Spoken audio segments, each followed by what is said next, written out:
Okay, beta. So this is a question which asks that figure 2.3 shows the velocity time graph of a car traveling its straight path. Determine the acceleration in each of the four phases A, B, C, D. अब वो four phases कौन से हैं? A, B, C, D. आप अगर यहाँ पर देखो तो A, B, C, D के अंदर एक फेज है A, जहाँ जो है वो एक्सेलरेशन के लिए स्पीड इंक्रीज हो रही है 0 to 10. ठीक है, वेलोसिटी इंक्रीज हो रही है इन अदर वर्ड्स. यहाँ पर आपके पास वेलोसिटी क्या है? कांस्टेंट है.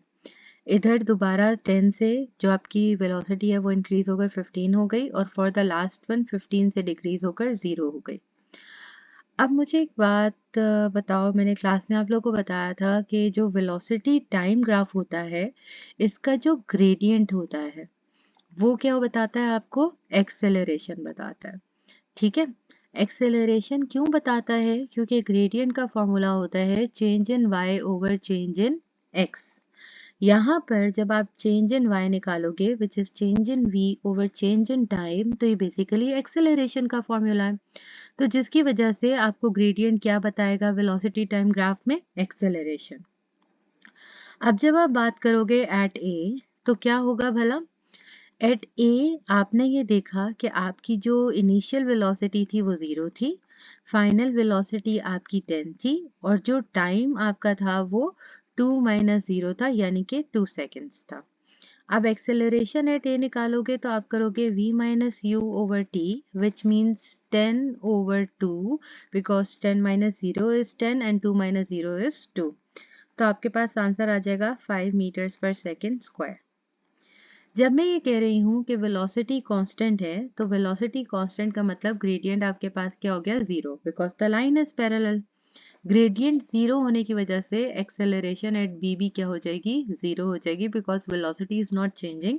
10 माइनस 2 आपके पास आंसर, 10 माइनस 10 आंसर आपके पास 0 ही आएगा. देन मूविंग फॉरवर्ड आपके पास सी की जब हम बात करेंगे तो आप ये लिखोगे कि एट सी. अब सी पे क्या हो रहा है? Initial velocity is 10 meters per second. ठीक है, final velocity is 15 meters per second.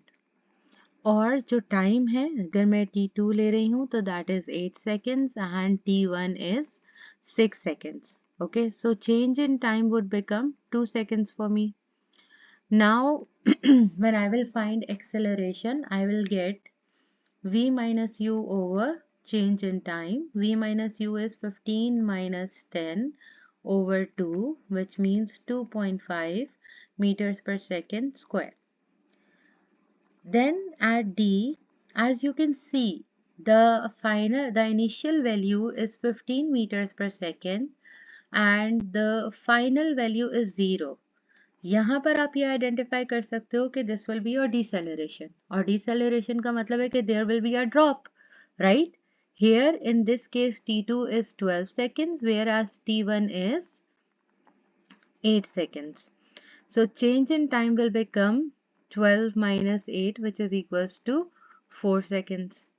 So when you will calculate acceleration here, what you are going to get is 0 minus 15 over 4.